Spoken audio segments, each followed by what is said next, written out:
What's up, folks? It's Dr. Remy LeBeau, and I'm coming at you once again from the X-Lair to provide you my thoughts on the latest episode of a real, not fake, totally authentic X-Men television show. The Gifted, episode fucking 9. 9? There's been 9 episodes of the show? Holy shit. There's 9 episodes of a really good X-Men show. What? What world are we living in? What age of, not apocalypse, but like age of the Gifted are we living in? It's fucking incredible. I'm so happy about this show. I'm so incredibly happy about it. As we go further and further down the rabbit hole, we go further and further into the world of the X-Men. We are immersed in the world of the X-Men. Characters, history, the Hellfire Club. Just things are just surrounding this whole show that just is 100% authentic X-Men. It's fucking crazy. And I'm so ready to talk about this episode. Episode 9. A lot happened in this episode, and it just keeps getting better and better.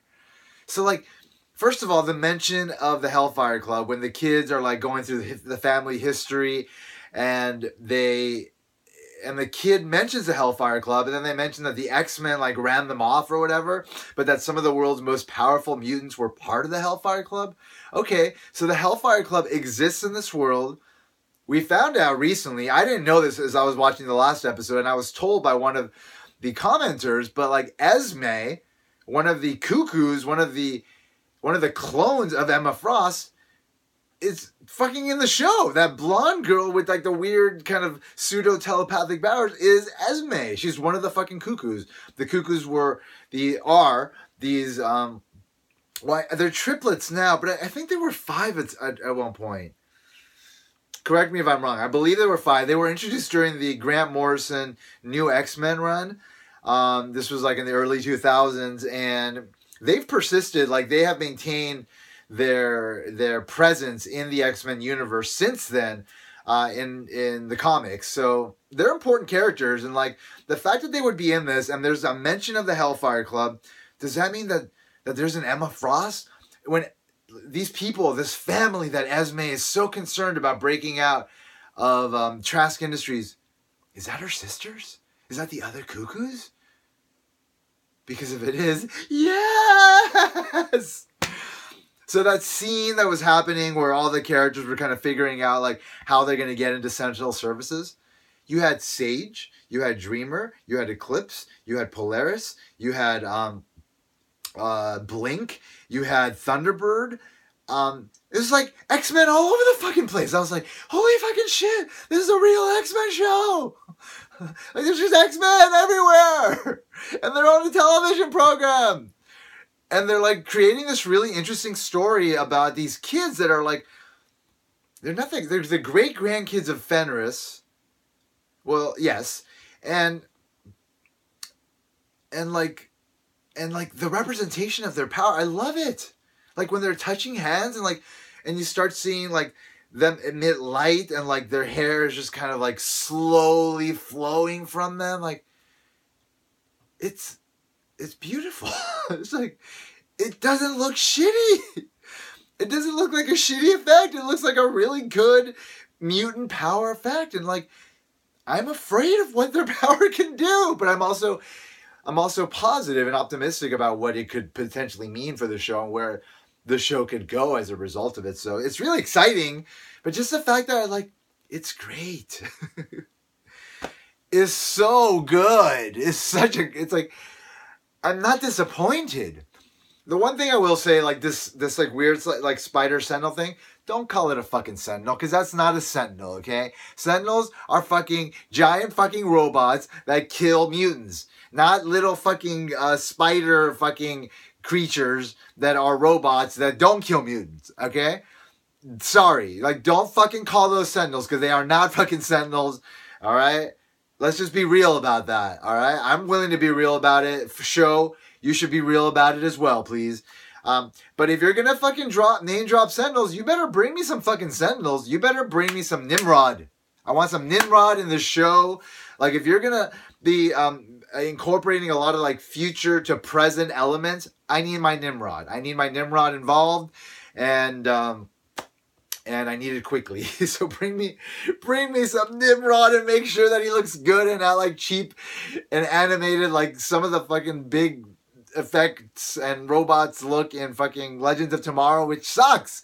That show could be really good if they actually spent the right amount of money making the ship look good and the effects look good, but they don't. They look cheap. They look animated. It takes me out of the show. It doesn't feel authentic.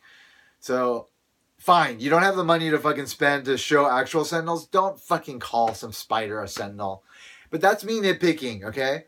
I fucking love this show. I love this episode. I felt emotion at the end of this episode when the children were caught. I felt like a visceral, poignant response to that moment. It vibrated through me. I care about these children. The possibility of them using their power in the moment was terrifying and exciting at the same time for me. I'm like all in on this. Like, the willing suspension of disbelief is there, and I'm all in. And the human drama is great too. I love the parents. I love what's going on. Well, first of all, I mentioned the first episode review that I have been a fan of both of these actors for very long, especially the Amy Acker, who I believe that's her name, who plays the mother. She fucking played she played Illyria, which was, spoilers, like what happened to Winifred, Fred. One of the most lovable characters that were ever introduced into the Buffyverse. To have her, like, that her story arc, what happened to her, and the way that they went about showing it in Angel was so good. And ever since then, I've been in love with this fucking actress. She popped up in Agents of S.H.I.E.L.D. as Agent Coulson's violin-playing ex-girlfriend that was name dropped in, I think, Avengers 1 at the beginning by Pepper Potts. So she's been around. And now they've given her a solid part in this show. And I think she does a great job of being like our sort of POV character, like the human within this mutant rebellion slash underground railroad world, trying to, keep her daughter safe. Like, well, her daughter and her son safe, her kids safe. She is... She's wonderful, wonderful. And like this whole storyline with her and her husband and her kind of discovering the stuff about her husband's past, and then the question of like, what would she have done had she known he was a mutant? Would she have ever even gotten together with him? Was great. There's such great moments for the characters that are so reminiscent of what the X-Men are all about. The X-Men are all about moments like these. They've always been about this, like sort of the drama of like interpersonal relationships interwoven with like this conflict of like mutants versus humans, etc. Anyway, love it. Love what's going. Love the father arc right now, because I am sure, and I believe his name is Stephen Moyer. I forget what the character's name is. I'm not good at character names unless they're from actual X-Men canon. So I believe his name is Stephen Moyers. Now, Bill Moyers, I believe Bill Moyers is the guy who, even though, oh no, that's Charlie Rose. Charlie Rose is the guy who's been on all sorts of really important news programs, PBS, CBS, and now he's gone because of, we've been told about, his misconduct with women. This is a trend that's been happening throughout various industries. Bryan Singer is in the process of getting brought down right now, but I'm not going to get too sidelined with that stuff. But nonetheless, yeah, that was just a weird sort of tangent. But Bryan Singer's super important to this franchise. He directed the first episode of this, and he was just fired off of Queen. And, they're saying that it's because of A, B, and C, but really we can assume that it's actually because of D. And I'll just leave all that open for you guys to sort of unpack and decipher. I don't want to actually explicitly talk about what these things that have potentially happened and he's potentially responsible for. I am a homosexual. I've mentioned this before in previous videos. and sorry, it's been like I wasn't open about this at first on my channel because I just never felt it was relevant. But I did grow up in a time where it wasn't okay to talk openly about these things, and now it's becoming better. And so I feel like I should be openly talking about who I am. That's an important part of who I am, you know. And that's I think in large part why I've always loved mutants as well, because mutants are an allegory for the marginalized classes, right? African Americans, women, and you know, the LGBTQX community are all sort of fall within these marginalized classes, as well as all folks of color and things of that sort. Anyway, I don't want to get too far into all this stuff, but like Bryan Singer, he is a homosexual himself, and like he's being accused of misconduct with younger underage men, and it breaks my heart personally, because he was always kind of a hero to me. And at first when these things started happening and people started talking about it, I didn't want to believe it, you know. I just didn't want to believe it. I wanted to believe that it's just like it's a homosexual being attacked, and like his name is being smeared because he dares to kind of be in the public spotlight and be open about what he is. But in the end, like there are a lot at this point today in 2017. There's a lot of open and like kind of prominent homosexuals in the world in all sorts of important industries. I believe Jeff Bezos is one, the owner of Amazon or whatever. But and so now like I'm comfortable with saying, well, no, maybe there is some truth to what's being said about these allegations about him, but I don't want to get into that.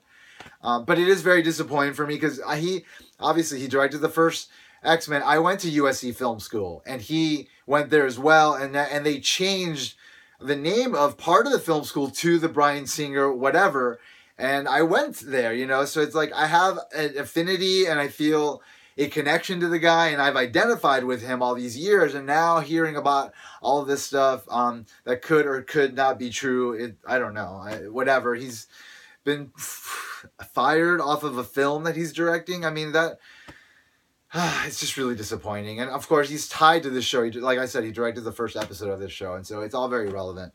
But anyway, it's I believe it's Bill Moyer. I forget what his name is, but he was on True Blood, and he's a father in the show, and he is likely a fucking mutant, folks. He is likely a mutant himself that needs to reemerge. And so the question is, what mutant is he? Like, what is his mutant power? You know, like, what's going to happen? I don't know. I'm really excited to find out. The kids, their journey, this whole episode, starting out from, like, kind of understanding, okay, this is our past. These are our grandparents. And then remembering that opening flashback scene. So, by the way, side note, really cool that they are opening each episode with a flashback. I like it.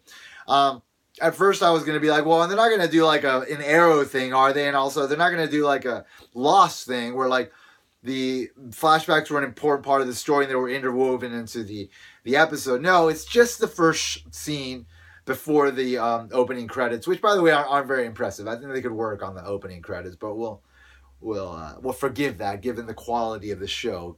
That is fucking dope. But yeah, like they have that cool scene where like a year prior to all the events of the show, like they had touched, they had grabbed hands, and like they started feeling that power that they have, this Fenris power that is so fucking destructive. And so then we, you know, like they're remembering it, and they start kind of talking about like, okay, well, we sort of understand that this is part of who we are, and have for a while, but didn't understand the nature of it, and now they're starting to understand the nature of it, and it's becoming, it's like, it's so captivating for the audience, for me, and I'm sure for you as well. Like, how's this gonna go? Are they gonna become bad? This is like the whole will they or won't they like turn to the dark side thing. Like, are they gonna be villains of the show eventually? You know. Anyway, so that's all cool. All that stuff is awesome. I love, again, the idea of this Esme chick, like, wanting to free her family, and maybe, you know, the possibility that her family is actually just, like, other cuckoos is really fucking exciting to me.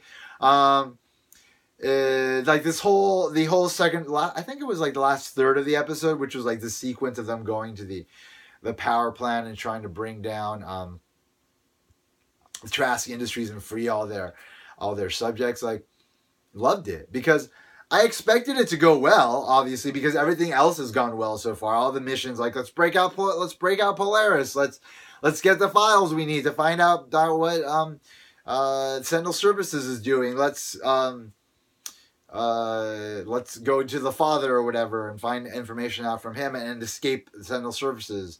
Like everything they've been meaning to do, they've been able to do successfully. So I'm like, okay, fine, they're going to do this too. I didn't explicitly think about it, but it was simply implicitly assumed that that's what would happen. And then it turns out, nope, that is not what happened. That is very much not what happened. Like the kids were caught. So was Blink. So was Dreamer. Is somebody going to die? I hope it's not fucking Blink, because I love Blink and I love the way she's being represented here, and I think she needs to continue. But anyway, you can kill Dreamer. If somebody's got to die, might as well be her. But yeah, people got caught. Like the kids are caught. The doctor, the mastermind behind everything, he was interested in those kids from the first scene that we saw him. So now he's going to get his hands on them. What the fuck is going to happen? I don't know, but I can't wait to find out. I'm loving the show, folks. I'm shocked. I'm loving this show. Absolutely floored by it. Never expected it. Assumed I would be all right with it. I'm kind of happy with it. But it's more than that. It's a lot more than that. And just one last note before I sign off here today. There is some very, very extremely serious talk about Disney buying Fox's film division. That means that my X-Men may finally come home. I mean,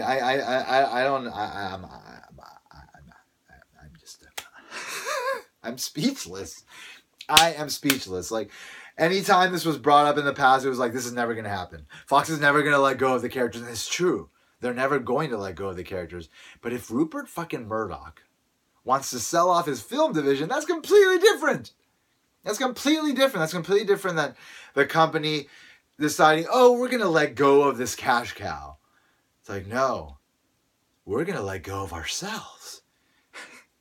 And Disney, who knows exactly what they're fucking doing, knows exactly what they have with Marvel, and treating it as delicately and as beautifully as it deserves to be treated, will finally have the X-Men home. And guess what we're going to see? I'll tell you what we're going to see. I'll tell you what we're going to fucking see. We're going to see Dazzler looking like fucking this. We're going to see Colossus and Havoc and Psylocke looking like this, or some variation that's very authentically close to this. You see this? This is Cable. This is Boom Boom. This is Richter, Wolfsbane, Cannonball. They're going to be looking like this in the Marvel Cinematic Universe.